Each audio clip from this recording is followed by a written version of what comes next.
really is. Awesome. It's not, we're not putting things in there that are harmful for people. It's all good stuff. And what's interesting is in other countries, they eat the parts that we kind of go ew. So if you go to Scotland, well, actually I go to Scottish Highland Games all the time, and they have haggis and they have steak and kidney pie, and I mean haggis is the stomach, it's tripe, and it's smelly stuff.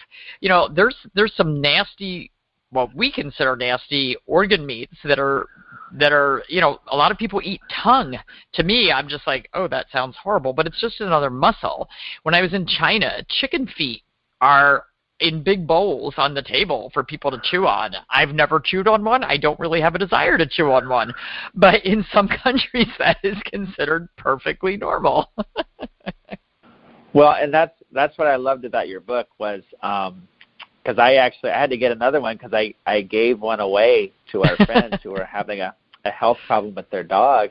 And I said, okay, well, first thing you should do is look at feeding your dog a little bit healthier than what you're getting in that bag of dog food.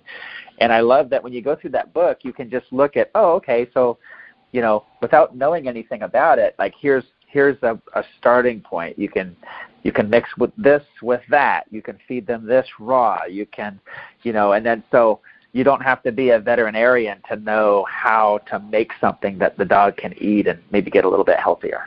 Yep. Yeah, and it doesn't take long to see results. So I heard through a little birdie that maybe you've gotten a new dog? Yeah, so my little one was after me for 2 years to get a second dog to live with Switch. And we talked about it. And after Switch passed away, of course, he amped up his lobbying. And I said, okay, buddy, well, you know how we found Switch? And he said, yeah, Dad, you found Switch running in traffic. And I said, well, okay, buddy, why don't we do this? Because we're going to go drive around till we see a dog running in traffic? Yeah, we actually chased one day. We tried to get one out of the street, but the dog wouldn't come near us. But so failing that, I said, okay, here, let's do this, buddy. This is the same thing. Why don't we go to a bad neighborhood in Los Angeles and go to their animal shelter because they don't keep the dogs there. If the dogs aren't adopted, they kill them. And he said, okay, Dad. And then here's the funny part about my little one. I said, now, Wyatt, because of the hours there, you're going to have to miss school. We got to take a day off of school to go down there. And he woke up one morning and said, okay, Dad, I want to stay home from school and I want to go to the animal shelter. So we jumped in the truck and we motored down to the South LA animal shelter.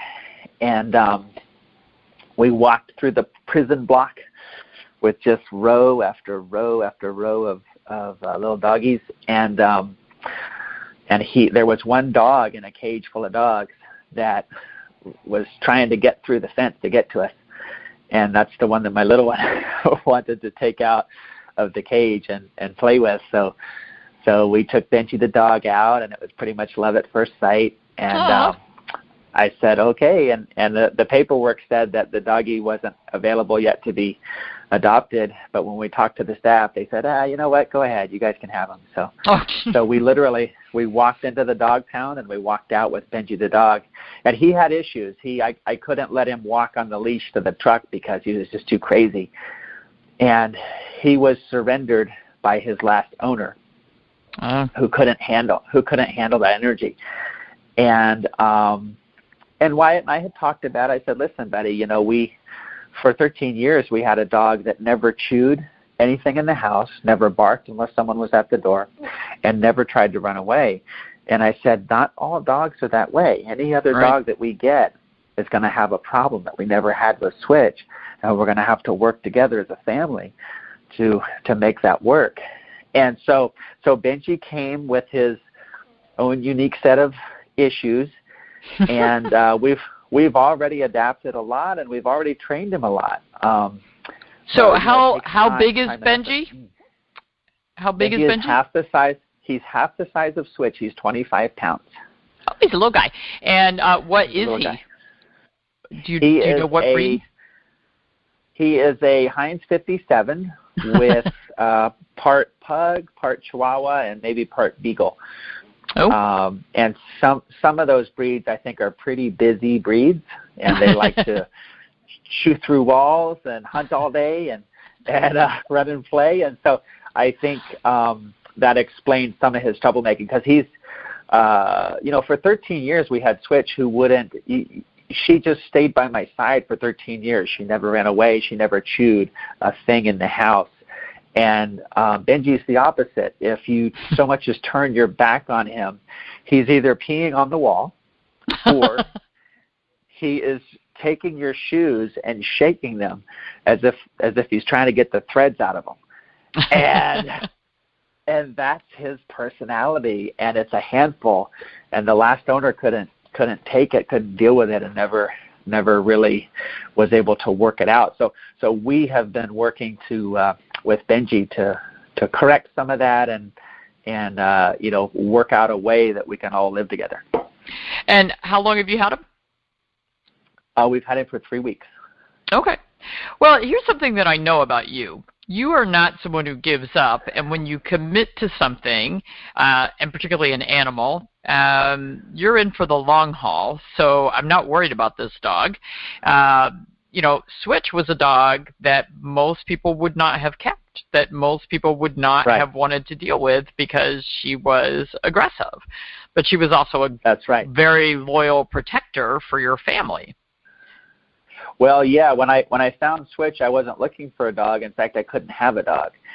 And so I find this dog, and I guess I did commit to her, because I spent 3 hours in traffic trying to get a leash on her and get her out of the street.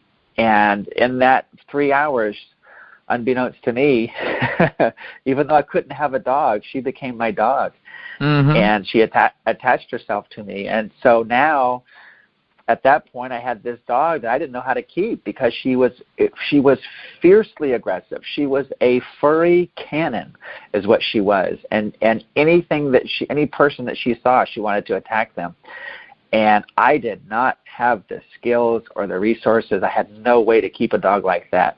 And so day by day, I had to just figure it out, how to make it work. And as you pointed out, when things turned bad in my town, and there were criminal elements all around me, it was an amazing peace of mind to have a dog that would protect me with her life. And at 50 pounds, she was a handful. And so, the gangsters certainly threatened me for 5 years. However, they had to get through what I like to refer to as a fur dragon if they wanted to get to me. And for 13 years, she put herself between me and the door, and anyone that came to the house, any sound she heard outside, she put herself between me and the threat. And that's how we lived together for 13 years. Well, and I think that's a wonderful thing, and I think that guardian angel put that dog in your lap for that reason. So we need to take another break to hear from our sponsors. We'll be back in just a few moments to hear more about Dave's new dog.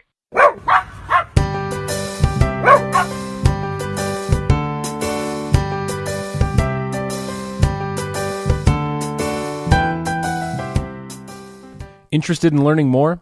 Visit Dr. Morgan's website at www.drjudymorgan.com, where you'll find detailed information about her blogs, a schedule of her upcoming speaking engagements, free information about integrative and holistic medicine, as well as an interactive forum where anyone can ask Dr. Morgan a question completely for free. Visit her website today to join the mailing list, where you'll find exclusive information and promotions only available to those select subscribers. Dr. Morgan is an accomplished author, having published several books about veterinary medicine and home cooking for your pets.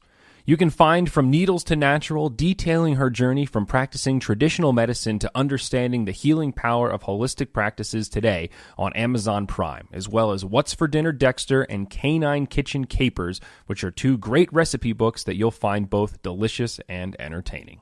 When it comes to our pets' health, You can never be too careful. We invest significant time in ensuring that they have long and happy lives, but it's important to invest the same dedication into our own longevity. The key active ingredient in Dr. Morgan's wellness formula, pure New Zealand deer antler velvet, is now available as a standalone human-grade product. Life Deer Antler Velvet is a whole food supplement rich in calcium and collagen to support healthy joints and strong bones. Our products prioritize purity, ethical harvesting, and quality sourcing above all else. Visit lifepurerecovery.com to learn more and order your first bottle today. Tune in to world-renowned author, speaker, and holistic veterinarian Dr. Judy Morgan, and now radio host of Dr. Judy Morgan's Naturally Healthy Pets on syndicated Dream Vision 7 radio network every Monday and Tuesday, 7 a.m. and 7 p.m. Eastern Time. Not sure which vaccinations should be given or how often? Not sure which food is best for your individual pet? Find out the answers to your questions in this weekly show where Dr. Judy interviews top experts and showcases the latest products that will help your pets stay naturally healthy. Does your dog have bad breath? Tired of spending money on expensive dental procedures? Try out Dr. Morgan's Dental Drops today and save money while maintaining your pet's oral health. With New Zealand deer antler velvet as the primary ingredient, Dr. Morgan's Dental Drops are effective for treating stomatitis, gingivitis, and ulcers. You can purchase Dr. Morgan's Dental Drops directly from Amazon Prime or from her website, www.drjudymorgan.com. Dr. Morgan's Wellness Formula for dogs and cats provides multiple health benefits in one product. Made with all natural ingredients sourced from New Zealand, this supplement can be used routinely to maintain overall physical and mental well-being. This product is particularly beneficial for the maintenance of joint health, nerve and brain function, skin and coat health, immune function, gut health, and liver health. Find Dr. Morgan's Wellness Supplement today on Amazon Prime or at her website, drjudymorgan.com.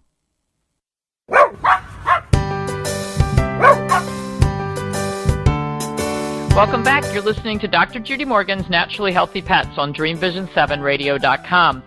So when we ended our last session, I was saying to David that I knew that this new dog would be, Benji, would be in good hands and would be, a pet for life because David commits to whatever he commits to, and he sticks with it. And unfortunately, that is not the mentality of many people. Unfortunately, pets become very throwaway, and I end up getting requests to euthanize animals that have plenty of good years left with in their life, or we get animals that are coming in from the shelter that are repeat offenders. So a dog like Benji that was given up by its owner because the owner just said, I don't want to deal with this. Excuse me. And then, they go to a new home, and the new home owner says, oh my gosh, that dog peed on my wall. So I have to laugh at that because the last dog that we adopted, let me tell you, this guy is a leg lifter on anything vertical. He makes me crazy. So he wears a little band around his belly. You might want to get a belly band, David. They work really well. I can send you some. But, a lot of people would just say, I'm not dealing with that. My piece of furniture is more important than that, or my piece of carpet is more important than that. And they throw away a life, and an animal ends up being killed because he made the mistake of peeing on the carpet. I mean, I get this with cats that urinate outside the box. People have zero tolerance, and let me tell you, it's a pretty smelly problem. I get it. But, so David, how did you become one of those, or is this just the way you were brought up to be somebody who says, I'm not going to give up on this? You didn't give up on Switch, which was a good thing. I'm thinking you're not going to give up on Benji. No, exactly. And in fact, I made sure that my little one, my son and I, had a very clear understanding that any dog that we bring into our family is going to have a problem we've never seen before. And it could be peeing on the wall. It could be chewing that heirloom furniture. And it's important to remember that the wall and the furniture mean nothing to a dog. To them, it's just like the forest. They didn't pay for the furniture. They didn't pick out the house or the wall color. To them, it's just a surroundings, the same way trees would be. And so if you're lucky like I was, I had a dog that bites for 13 years. I had to deal with that problem. But the other side of the coin was that she never did any of that. She never chewed a thing. She never ran away. She never peed or pooped anywhere. She only wanted to be by my side, and she just had these natural good habits of living in a house. And so when we adopted Benji, we knew that this next dog is going